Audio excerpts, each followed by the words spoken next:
What's up, beautiful people? It's your boy Judeo, and I'm back again with a new video. Today we're going to be checking out why so many CEOs are from India.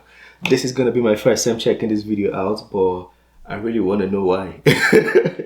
I'm ready. Without wasting your time, let's get to it. Also, this video is by Newsthink, in case you want to go check them out. I'll put the link to the channel in the description.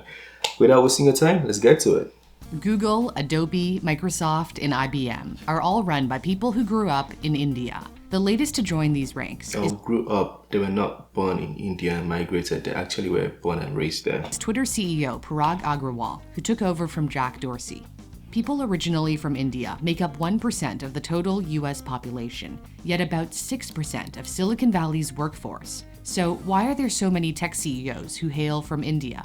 When Satya Nadella took over as CEO of Microsoft in 2014, the company was in bad shape. Bill Gates was reportedly an angry and difficult boss. His successor, Steve Ballmer, apparently wasn't any better. Microsoft was also a dinosaur. It had failed to innovate. For example, it lost the smartphone battle to Apple. Along comes Nadella, an engineer who rose through the ranks of Microsoft to become the CEO. Nadella changed the culture of the company. He made it clear anger and yelling weren't welcome. He also sought to make Microsoft relevant. We now need to make Microsoft thrive in a mobile-first and a cloud-first world. Under his direction, Microsoft moved its software to non-Windows devices and expanded its cloud business, Azure. That innovative spirit of problem-solving was bred in his native country. India is home to nearly 1.4 billion people. It's the second most populous country on Earth after China, and is expected to overtake China as the most populous country in a few years. Hope they have the land space to contain everybody. Although India has made remarkable progress, poverty is still a major challenge. Nearly a quarter of the population lives below the poverty line of $1.90 a day, according to the United Nations Development Program.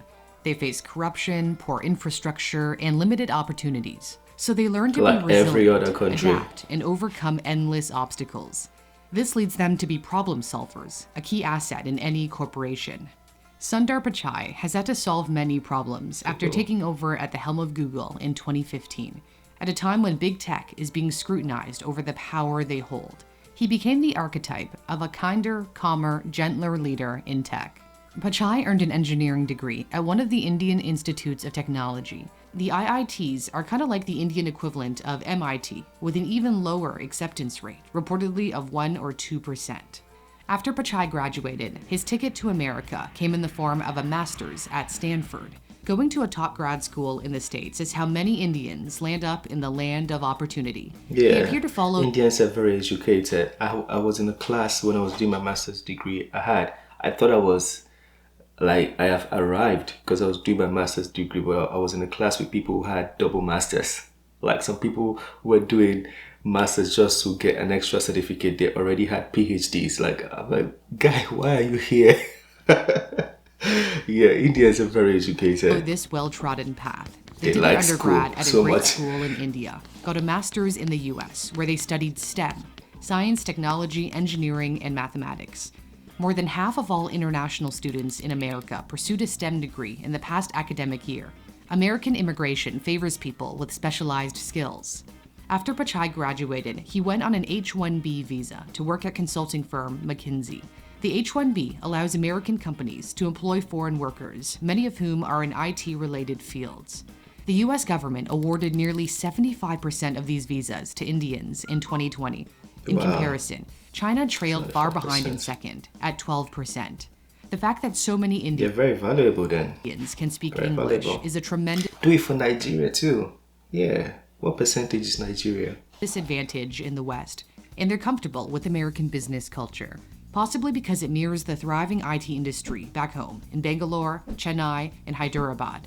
They're also more likely to want to work overseas. 80% of Chinese international students return to China after graduating, according to China's Ministry of Education. Chinese entrepreneurs prefer starting their own companies at home. Alibaba is known as the Amazon of China. Tencent owns the messaging app WeChat, used by 1.2 billion people. Huawei is one of the giants of the tech industry. China's transition from a manufacturing hub to a tech hotbed has largely been driven by government policy. In the late 70s, Chinese leader Deng Xiaoping encouraged foreign businesses to set up offices in China, which fostered a startup environment. On the other hand, India has a problem of too much talent leaving the country for good.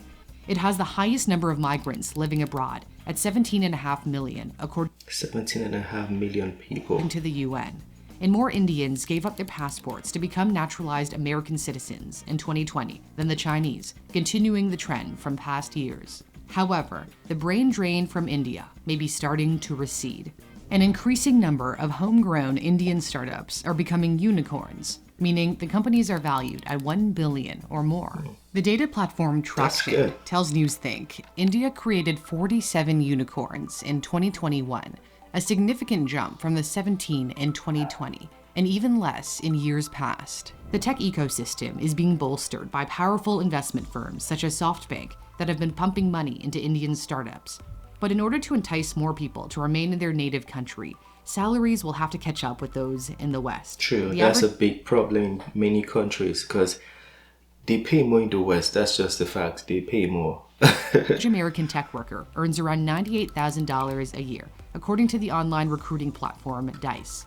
Tech salaries in India vary greatly, but the job site Indeed pegs the median salary at $20,000 US, going up to as much as $33,000, which makes them some of the top earners in their country, but still, far less than what they'd make in the States. Yeah. As salaries grow along with India's startup boom, this could have implications for the number of exceptional individuals desiring to move abroad.